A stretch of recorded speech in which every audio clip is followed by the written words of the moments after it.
Ce matin, j'aimerais vous parler de information, puis aussi du verbe informer. Parce que vous savez, l'information, c'est important. Hein? D'ailleurs, si vous êtes ici, c'est probablement que vous avez eu des informations. Sinon, vous n'auriez pas trouvé l'endroit, vous n'auriez pas su quelle journée on se rencontre. Donc, l'information, c'est important pour avoir une bonne compréhension. Je me souviens toujours d'un événement qui est arrivé lorsque j'étais à Lubumbashi, en Afrique. J'étais dans une église et il y avait un prédicateur invité. Puis c'était un moment où il y avait eu quelque part dans le monde un crash, puis tout le monde cherchait la boîte noire. Hein? Vous connaissez ça, la boîte noire? Alors, le prédicateur dit ceci, donc il digresse un peu de son message, puis il dit, vous savez, la boîte noire, c'est pas facile à trouver. Quand c'est la nuit, une boîte noire, ça se trouve pas comme ça. Ce qu'il ne savait pas, c'est que la boîte noire n'est pas noire. Habituellement, elle est orange fluo pour être facilement repérable dans les débris d'un appareil. Alors, vous voyez, il a comme perdu un peu de crédibilité en disant son histoire. Donc, quand vous ne connaissez pas un sujet, c'est mieux de ne pas en parler dans une prédication. OK? Donc, l'information, c'est important pour une bonne compréhension. C'est aussi important lorsqu'on veut prendre une bonne décision. Par exemple, je vais m'adresser plus au monsieur peut-être aux madames aussi. L'achat d'un véhicule. Hein, vous voulez acheter un nouveau véhicule, vous ne savez pas trop vers quoi vous dirigez. Qu'est-ce que vous allez faire? Vous allez aller chercher de l'information, des dépliants, des conseils. Vous allez peut-être aller sur Google, vous allez mettre le modèle qui vous intéresse, l'année qui vous intéresse, et à partir de ce moment-là, vous allez peut-être voir que vous ne pouvez pas vous payer le modèle récent, donc vous allez commencer à descendre les années un peu jusqu'à temps que vous arrivez à un prix que vous pouvez payer. Donc, ça aussi, ça prend de l'information. Et aussi, c'est important pour diriger notre vie. Chaque jour, on accumule de l'information, soit volontairement, soit involontairement, parce qu'on doit l'admettre, on est bombardé d'informations. Et juste ce matin, je lisais, ou plutôt je regardais une petite vidéo, puis ça disait que présentement, on est tellement bombardé d'informations qu'à un moment donné, ça amène notre cerveau à simplement à accepter toute l'information qui rentre, sans la contester, sans la vérifier, sans l'examiner. Alors, on est vraiment dans une société d'information et ça peut nous aider dans notre vie d'avoir de l'information, par exemple, pour établir nos priorités. Vous savez, quand on est jeune, notre priorité numéro 1, souvent, ça peut être les études, si on est vraiment quelqu'un de sérieux. Mais si on est un adolescent ou une adolescente normale, ça peut être plus les amis puis le plaisir. Ça devient nos priorités. Le danger avec ça, c'est que si on néglige nos études, on ne pourra pas parvenir peut-être à la carrière ou au métier qu'on voulait exercer. Donc, c'est important d'avoir les bonnes informations si on va avoir des bonnes priorités. Aussi, nos valeurs sont acquises par les informations ou les attitudes des gens qui nous entourent. Donc, dans une famille, par exemple, l'enfant va acquérir les valeurs, par exemple, du travail en voyant justement le papa travailler à la sueur de son front, faire les efforts et tout cela.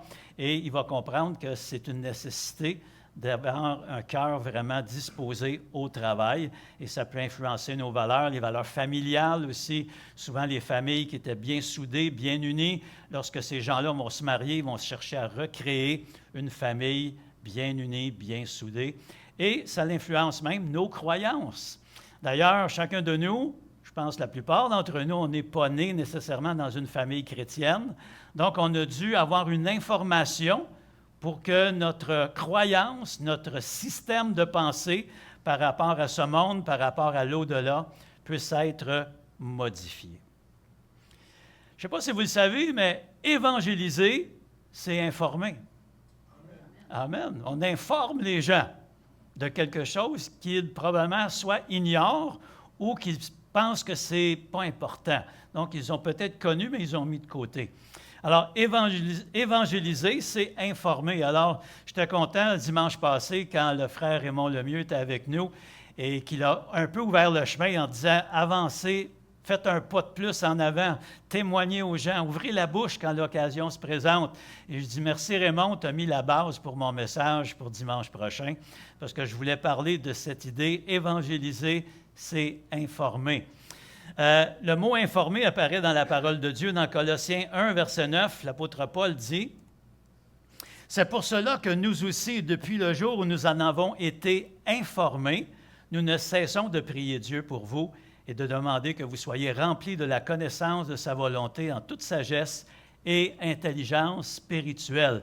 Bien sûr, on comprend ici que ce n'est pas une information vers l'évangélisation, mais on comprend qu'au moment où Paul était informé de ce que les Colossiens faisaient, Paul a eu un fardeau de prière pour eux et il a demandé qu'ils puissent être remplis de la connaissance de la volonté de Dieu à leur égard et qu'ils marchent dans la sagesse et l'intelligence spirituelle. Alléluia. C'est pour ça que souvent, les organismes chrétiens ont des lettres de nouvelles, des lettres d'information pour nous informer ce qui se passe dans leur ministère.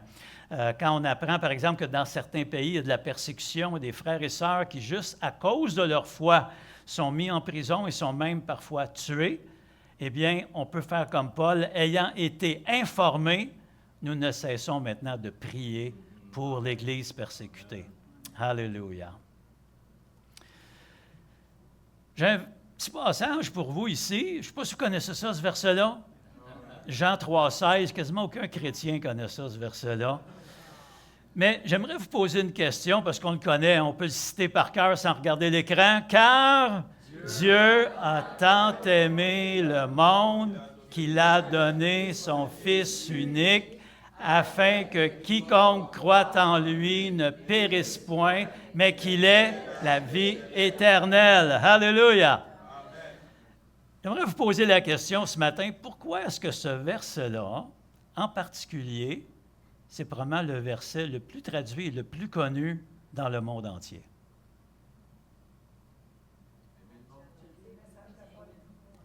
OK, je vais vous aider un peu.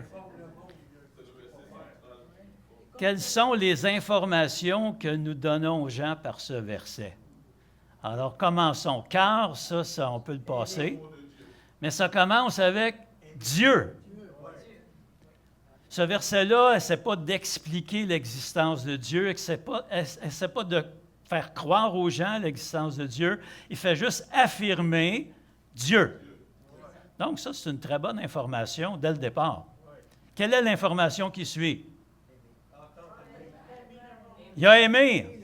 Ce Dieu-là n'est pas un Dieu de colère, de vengeance, qui veut nous envoyer tous en enfer. C'est un Dieu qui nous aime. Est-ce qu'il fait juste nous aimer? Il nous a tant aimés. Donc, ce n'est pas juste qu'il nous a aimés, mais il nous a extrêmement aimés. Alléluia. Ensuite, qu'est-ce qu'il a aimé? Le monde. Le monde, c'est toi et moi.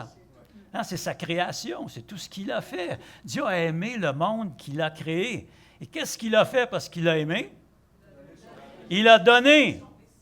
Quand on aime, on donne. Hein? Moi, j'ai beaucoup de difficultés avec quelqu'un qui dit qu'il m'aime, qu'il m'aime, qu'il m'aime, qu'il m'aime, qu'il m'aime, qu'il m'aime, qu'il m'aime beaucoup même, mais qui ne me donne pas son temps, ne me donne pas son attention, ne me donne pas une certaine valeur. Hein? Si j'aime, je vais donner. Et ce Dieu-là qui nous a tant aimés, nous, dans le monde, il a donné. Qu'est-ce qu'il nous a donné? Son Fils. Ce Dieu-là a un Fils. Est-ce qu'il y en a juste un? Oui. Pourquoi? Oui, parce qu'il a donné son Fils unique. Le Fils unique venu du Père, Jésus-Christ. Alléluia. Ensuite, pourquoi il a fait ça? Afin. Ça, c'est un mot important. Afin, c'est-à-dire qu'il va nous donner la raison. Afin que quiconque. Est-ce qu'il y a des quiconques dans la salle? On était tous des quiconques, hein?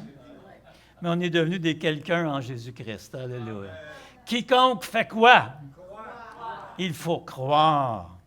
Ah, on a chanté beaucoup sur la grâce ce matin, mais la grâce, c'est la base pour notre salut. Mais ce qui active ce salut dans notre vie, c'est la foi. Si on ne croit pas, même si la base est là, beaucoup de gens sont à l'extérieur de ce bâtiment ici, la grâce est là, mais ils ne croient pas. Alors la grâce n'est pas activée dans leur vie. Crois en lui. C'est qui celui? Oui, le Fils unique. Hein? Et qu'est-ce qui va les empêcher? Qu'est-ce qu'ils vont éviter par cette foi, cette croyance? De périr, ne périssent point, mais qu'ils aient quoi? Qu'ils aient la vie. Alléluia! On a besoin de la vie, mais pas n'importe quelle vie, la vie éternelle. Avez-vous compris pourquoi ce verset-là est un des plus connus? Il donne beaucoup d'informations. Quand on dit à quelqu'un, même si tu peux arrêter quelqu'un sur la rue et dire, écoute, je veux juste te dire un verset de la parole de Dieu, après ça, je te laisse tranquille. Car Dieu a tant aimé le monde qu'il a donné son Fils unique afin que quiconque croit en lui ne périsse point, mais qu'il ait la vie éternelle. Médite là-dessus, tu m'en reparleras si tu veux m'en reparler. C'est ça, informer. Et ce verset-là, pourquoi est-il si populaire? Pourquoi Billy Graham le citait dans chacun de ses prédications? C'est parce que c'est un verset qui donne beaucoup d'informations qui peuvent nous être utiles pour changer notre perception de ce qu'est l'Évangile, de ce qu'est la vie en Jésus-Christ. Informer, alléluia. Informer, témoigner, c'est informer les gens concernant l'Évangile du salut en Jésus. Ce qui est intéressant dans le mot « informer », c'est qu'il contient le verbe « former ». Et si on veut informer les gens de quelque chose, on peut commencer par leur dire qu'on a été formés. Alléluia. Dans Genèse 2, le verset 7, ça nous dit « L'Éternel Dieu forma l'homme de la poussière de la terre, il souffla dans ses narines un souffle de vie, et l'homme devint un être vivant. » Les gens ont besoin d'être informés, qui ne viennent pas du singe, qui ne sont pas nés d'un batracien, d'une bébite qui est sortie de l'eau, qui s'y est poussé des pattes, qui a grimpé d'un arbre ensuite, puis qui s'est mis à parler. Non. Dieu nous a formés de la poussière de la terre. Il y a un créateur. Est-ce que tu sais qu'il y a un créateur? Est-ce que quand tu regardes autour de toi ce qui n'a pas été fait de la main de l'homme, est-ce que tu ne peux pas voir que derrière ça, il y a un créateur?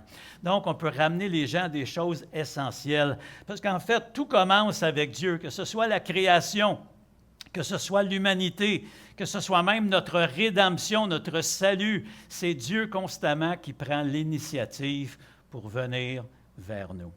Alléluia. Vous avez déjà entendu parler des 4 lois spirituelles, hein? Ce que je vais vous donner aujourd'hui, c'est autour du verbe « former ». Je vais vous donner différents éléments pour pouvoir témoigner votre foi aux gens. Alléluia.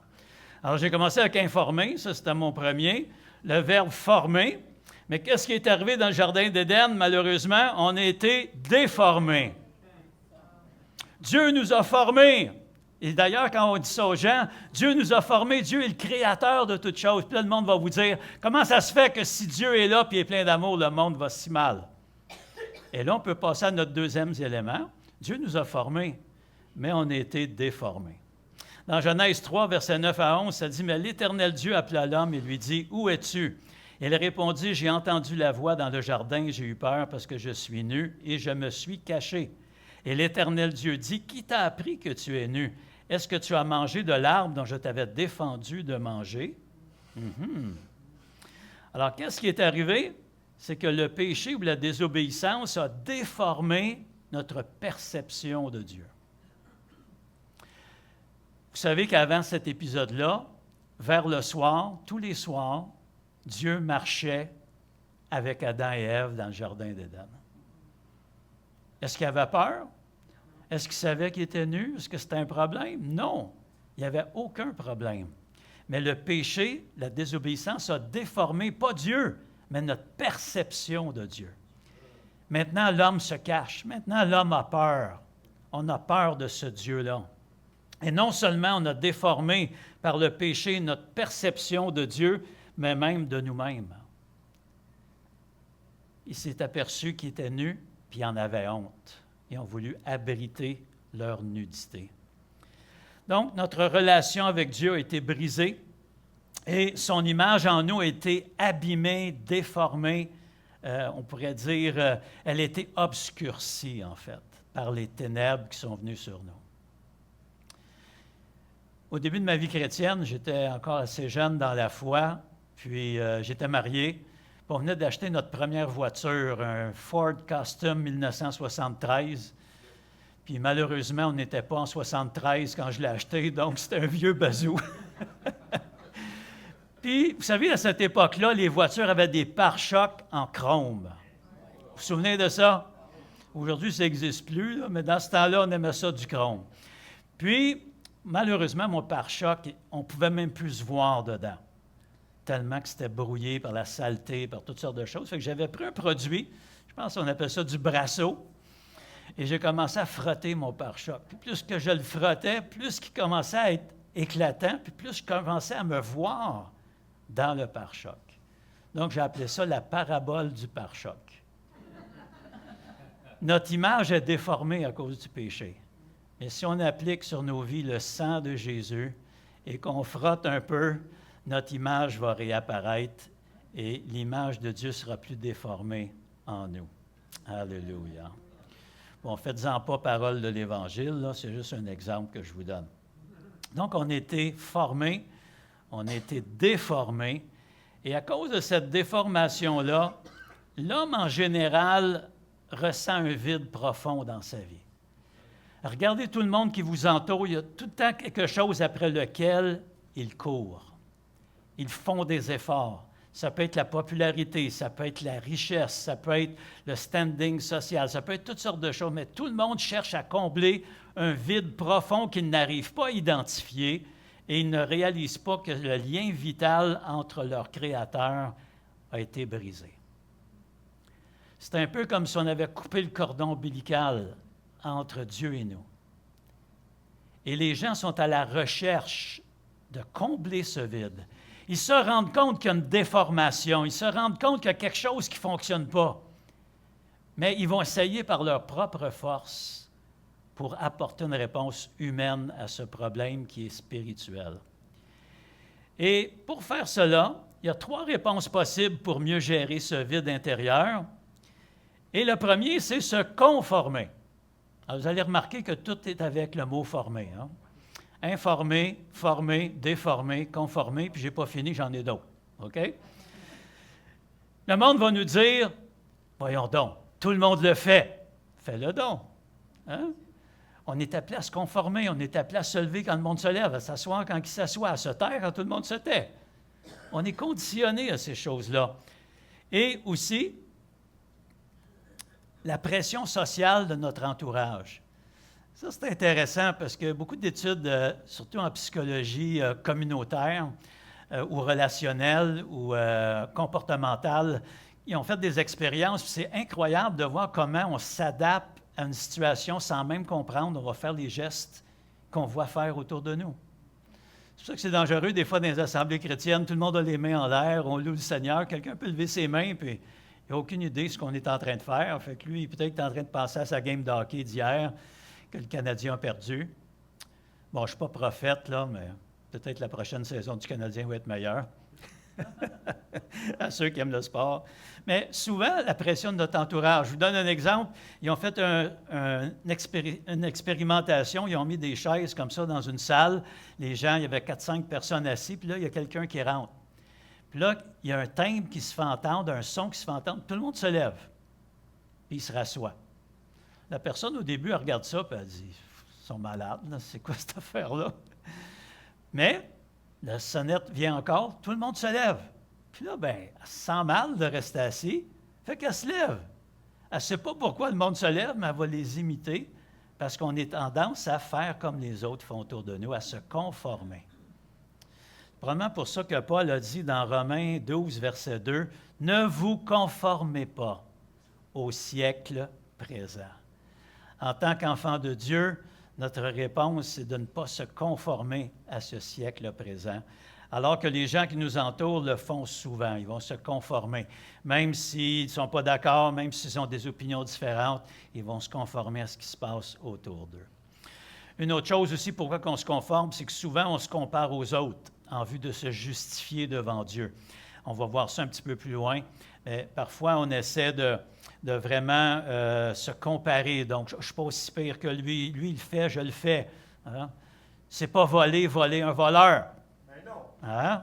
Voler un voleur, c'est pas voler.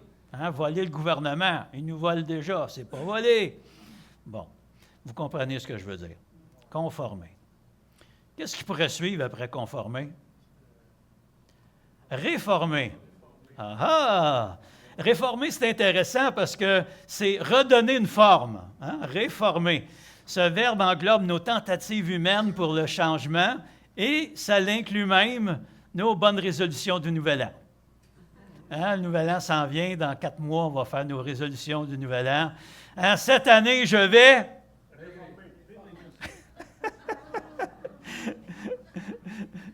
Souvent, on entend « je vais faire du sport », je vais manger moins, je vais maigrir, je vais...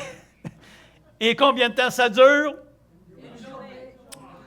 Bon, il y en a qui sont bons, ils peuvent faire une semaine, mais souvent, avant la fin du mois de janvier, c'est déjà terminé, c'est déjà dans la poubelle, c'est déjà oublié. Nos résolutions de Nouvel An. Quelque chose d'intéressant dans le prophète Osée au chapitre 6, versets 1 à 4, c'est un très beau texte qui dit « Venez, retournons à l'Éternel. Car il a déchiré, mais il nous guérira. Il a frappé, mais il bandera nos plaies. Il nous rendra la vie dans 2 jours. Le 3e jour, il nous relèvera et nous vivrons devant lui. Connaissons, cherchons à connaître l'Éternel. Sa venue est aussi certaine que celle de l'aurore. Il viendra pour nous comme la pluie du printemps qui arrose la terre. » Alléluia! Que te ferai-je, Éphraïm? Que te ferai-je, Juda? Votre piété est comme la nuée du matin, comme la rosée qui bientôt se dissipe. C'est intéressant ce texte-là, parce que quand on le lit, ça semble très bien. Hein? Il dit « Venez, retournons à l'Éternel. Il nous a déchirés, il va nous guérir, il nous a frappés, il va panser nos plaies, il va nous redonner la vie. » Mais c'est comment ça termine que je trouve bizarre. Parce que ça dit « Que te ferai-je, Éphraïm? Que te ferai-je, Juda? Votre piété est comme la nuée du matin, comme la rosée qui bientôt se dissipe. » En fait, ça, c'est typiquement nous, les êtres humains. On désire des solutions rapides et sans effort. C'est pour ça, quand il y a quelqu'un quelque part qui prêche la délivrance, puis qu'on n'a plus besoin de se discipliner, on court pour aller se faire délivrer. Mais parfois, ça ne marche pas. Pourquoi? Parce que Dieu va amener de la discipline dans notre vie. Amen. Il ne veut pas mettre juste un sparadrap, hein, au Québec, on dit un plaster, sur un cancer. Non, il faut faire une intervention beaucoup plus profonde. Et nous, les êtres humains, on est comme ça. Hein? On met notre tasse dans le micro-ondes, puis on reste à côté. Je ne sais pas si vous avez remarqué ça. On reste à côté. Pourquoi? Parce que pour nous, ça semble interminable une minute. On est dans un siècle d'impatience. Plus personne n'est patient aujourd'hui. En Afrique, c'est encore pire, là. Surtout pour ceux qui conduisent. Moi, le Lubumbashi, je disais toujours, les conducteurs de taxibus, ils ont connecté le klaxon sur le frein. Donc, dès qu'ils freinent, ça crie. Parce qu'il faut que ça avance, il faut que l'argent rentre, il faut qu'on ait des clients. Donc, on voit ici que le peuple n'était pas dans une bonne disposition, bien que ça paraisse bien beau devant Dieu, retournant à l'Éternel, il a déchiré, il va nous guérir. Mais regardez ce qu'il dit, il nous rendra la vie dans 2 jours. Le 3e jour, il nous relèvera. Oui, le Seigneur fait des miracles, mais dans beaucoup de choses que nous dealons dans notre vie avec Dieu, ce n'est pas en 2 jours que ça se règle, même pas en 3. Mais ça peut prendre des semaines, des mois. Et à travers ça, Dieu nous forme et nous apprend quelque chose. Quand il nous délivre, c'est beau. Souvent, il le fait pour des choses qui étaient hors de contrôle dans notre vie, délivrance de la cigarette, de la drogue, de la boisson, toutes ces choses-là. Mais dans les autres choses de notre caractère, Dieu doit travailler sur notre discipline personnelle. Alors, se réformer, ça peut avoir du bon, mais c'est encore une tentative humaine de faire quelque chose avec ce qu'on est, alors que souvent, il n'y a pas grand-chose à faire, sinon Dieu peut faire quelque chose pour nous. 3e réponse, et ça, c'est même parmi les chrétiens, performer. Hein? La performance. Notre effort personnel pour surpasser les autres. Hein? En tout cas, si moi, je ne vais pas au ciel, il n'y a pas grand monde qui va y aller. Hein? La personne va dire, moi, je fais ci, je fais ça, hein? Je fais mes actes religieux. D'ailleurs, la Bible en parle de cela.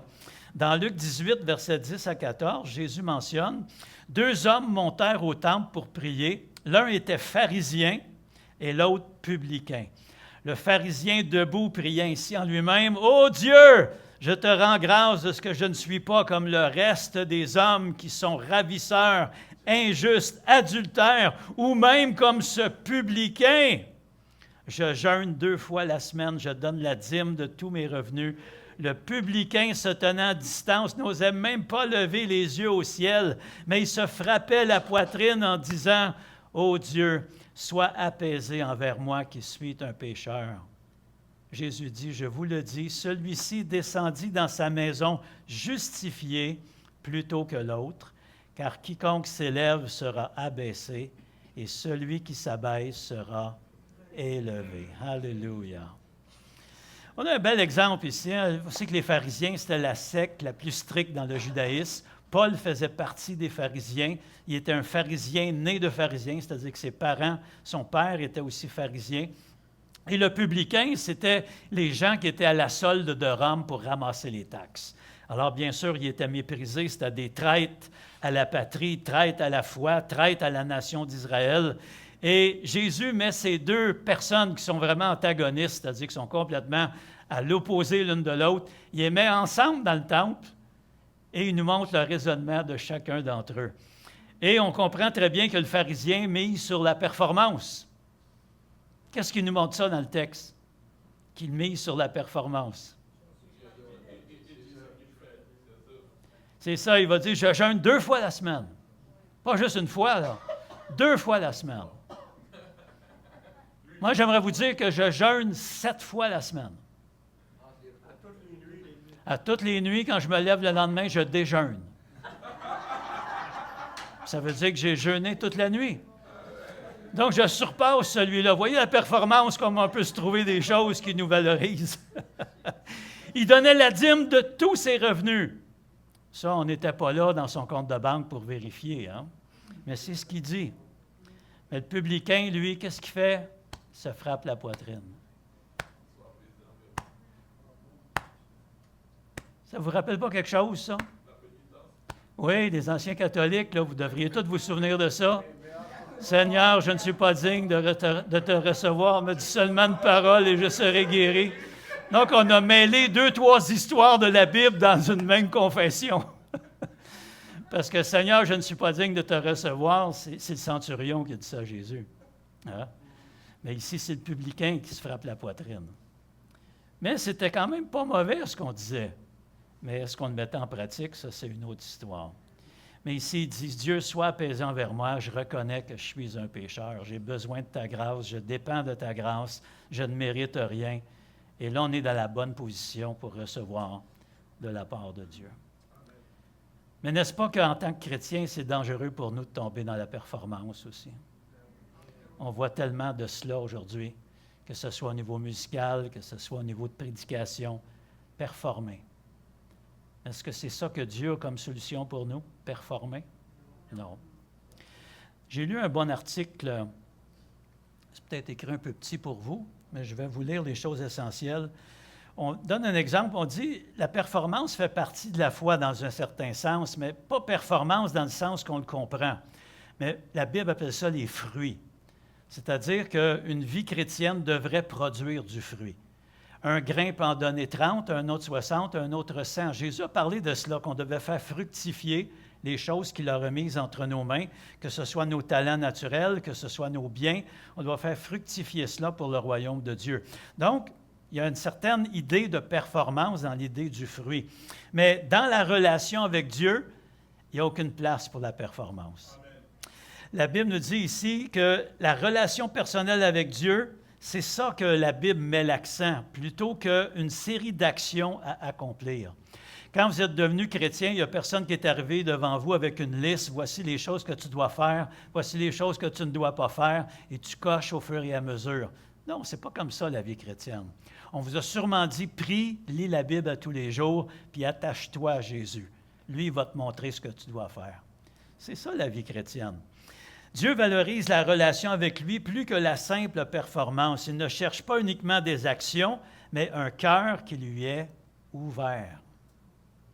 Une approche centrée sur la performance peut conduire à l'épuisement, au sentiment de ne jamais en faire assez et à un éloignement de Dieu. Est-ce que ça vous fait penser quelqu'un de l'Ancien Testament, ça? Performance, ça l'amenait à être épuisé. Même il a demandé la mort. Prophète Élie.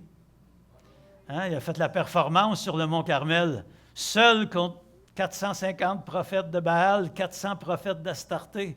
Il a tenu ferme, le feu du ciel est descendu sous sa prière, mais dès qu'il a entendu que Jézabel voulait le tuer, il a eu peur. On peut performer un jour puis être une faillite totale le lendemain. Mais gloire à Dieu. Ce qui est important, c'est de trouver un équilibre entre l'action et la relation. Et écoutez bien ceci, en se rappelant que la grâce de Dieu est un don et non une récompense. On ne pourra jamais, parce que nous faisons, disons, accomplissons, mériter la grâce de Dieu. Elle ne se mérite pas, elle se reçoit simplement par la foi. Alléluia. Gloire à Dieu. Alors, on a vu jusqu'à maintenant, informer. Qu'est-ce que j'ai dit là-dessus, informer? Quelqu'un a saisi quelque chose? Oui? Que c'est évangéliser, oui. Sur former. Qu'est-ce que j'ai dit sur former? Amen. On fait une petite récapitulation ensemble. Hein? Déformer. Oui, le péché, la désobéissance nous a déformés. Le monde sera encore beaucoup plus beau que ce qu'on voit aujourd'hui. Mais il a été déformé. Conformé. Oui. Oui, faire les moutons, mais encore pire, faire les caméléons. Vous savez, un caméléon, là, il est vert, vous le mettez sur un tissu rouge, il devient rouge. On avait un ami, un prédicateur, il était d'origine juive, puis lui, il disait quand il était petit, il y avait des caméléons là où il vivait, puis il s'amusait à mettre le caméléon sur une partie verte et une partie rouge pour voir quelle couleur il prendrait. Le caméléon est devenu fou. Des fois, on est caméléon, hein. Se conformer. Réformer. Qu'est-ce qu'on a dit là-dessus? Nos efforts. Nos efforts humains, penser qu'on est capable de vaincre un péché qui nous a vaincus pendant 50 ans, on ne le vaincra pas aujourd'hui avec une nouvelle méthode. C'est juste le Seigneur qui peut nous aider. Et performer, hein, la performance. Alors, on a informé, formé, déformé, conformé, réformé, performé. Avec ça, on peut annoncer l'Évangile.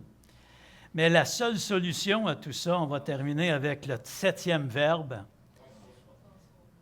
Et que vous êtes intelligent. Transformer. Alléluia. Dans Romains 12, verset 2, alors vous comprenez que c'est sciemment que j'avais arrêté. Hein? Ne vous conformez pas au siècle présent.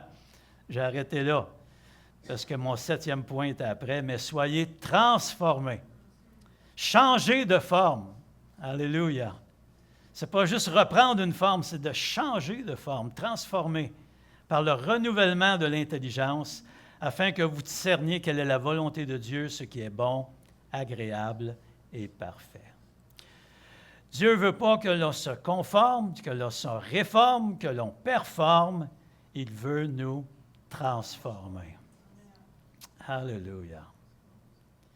Nous donner la forme de Jésus-Christ.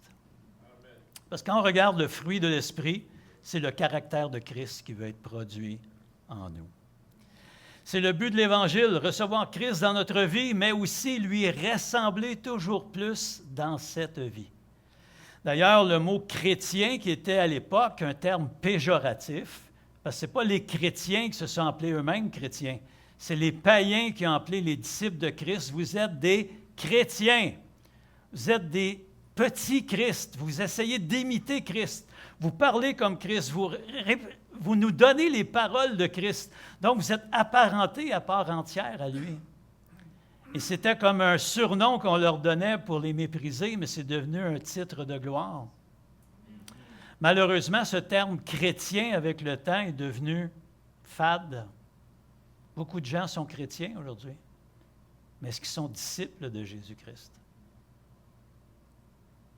Parfois, leur comportement vient nier leur confession. On va terminer avec 2 Corinthiens, chapitre 3, verset 18. « Nous tous qui, le visage découvert, sans masque, alléluia, contemplons comme dans un miroir la gloire du Seigneur, nous sommes transformés en la même image, de gloire en gloire, comme par le Seigneur l'Esprit. » Alléluia. Alléluia. On veut informer les gens que Dieu les a formés, que le péché les a déformés, qui sont dans une de ces trois activités-là. Soit ils essaient de se conformer, soit ils essaient de se réformer, ou soit ils essaient de performer. Mais la réponse de Dieu, c'est que Dieu veut les transformer. Alléluia. Et ça, il y a uniquement la foi qui peut nous conduire à la transformation. Alors ce matin, sans musicien, sans quoi que ce soit, j'aimerais qu'on puisse se lever. Et est-ce qu'on ne pourrait pas prendre juste un temps ce matin pour l'adorer et être transformé par l'Esprit en la même image, cette image de Jésus-Christ en nous? Jamais pendant qu'on va être sur cette terre, elle sera rendue parfaite, mais la Bible nous dit que le jour où on le verra, on sera semblable à lui parce qu'on va le voir tel qu'il est. Alléluia. Prenons quelques instants ce matin. Si vous levez vos mains vers le ciel, priez dans votre cœur, qu'on puisse prendre ce temps devant le Seigneur. Alléluia. Seigneur, on veut t'adorer ce matin, Seigneur. On ne veut pas se réformer, se conformer, se performer, Seigneur.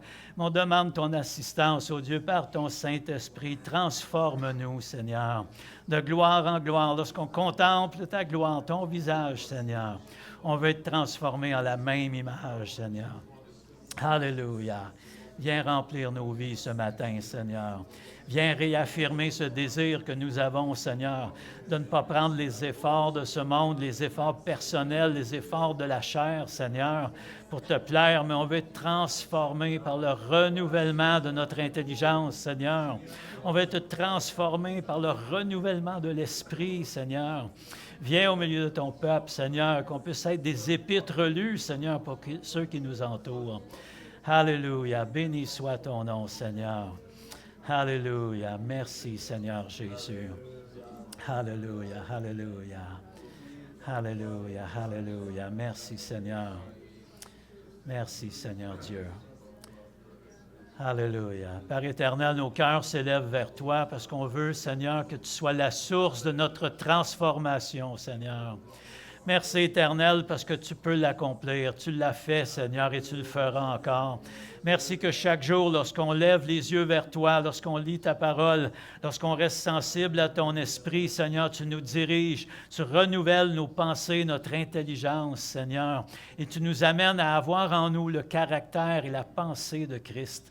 Seigneur, fais-le pour chacun d'entre nous, Seigneur, afin que les gens, lorsqu'ils nous regardent, puissent voir quelque chose ou quelqu'un de différent, Seigneur. Qu'ils puissent voir Christ en nous, Seigneur, et que cette vision puisse leur apporter l'espérance d'être eux aussi dans la gloire avec toi, Seigneur. Seigneur, aide-nous à informer les gens autour de nous, Seigneur, à leur donner les bonnes informations pour qu'ils puissent avoir les bonnes décisions, qu'ils puissent savoir, Seigneur, que c'est toi qui les as formés, Seigneur Dieu, mais que le péché, la désobéissance et notre propre idée de faire notre vie à notre façon a déformé, Seigneur, ce que tu voulais mettre en nous. Seigneur, permets aux gens de comprendre dans quelle tentation ou dans quelle activité ils sont. Est-ce qu'ils sont dans la conformité? Est-ce qu'ils sont en train de performer? Est-ce qu'ils sont en train d'essayer de se réformer eux-mêmes en prenant des résolutions? Seigneur, qu'on puisse leur montrer qu'il y a juste une chose qui peut fonctionner. C'est la transformation par l'Esprit. Alléluia. La transformation par Dieu lui-même. Père éternel, merci, Seigneur. On te prie que cette semaine, tu puisses placer quelqu'un sur notre chemin, Seigneur, et qu'on puisse, Seigneur, partager avec eux ce que tu nous as donné ce matin, Seigneur. À toi seul, Père, on veut donner toute la gloire, l'honneur, la louange, le règne, la force, au siècle des siècles. Et cela dans le nom de Jésus. Amen et Amen. Alléluia. Que le Seigneur vous bénisse. Passez une bonne semaine et ouvrez la bouche pour le Seigneur Jésus. Alléluia.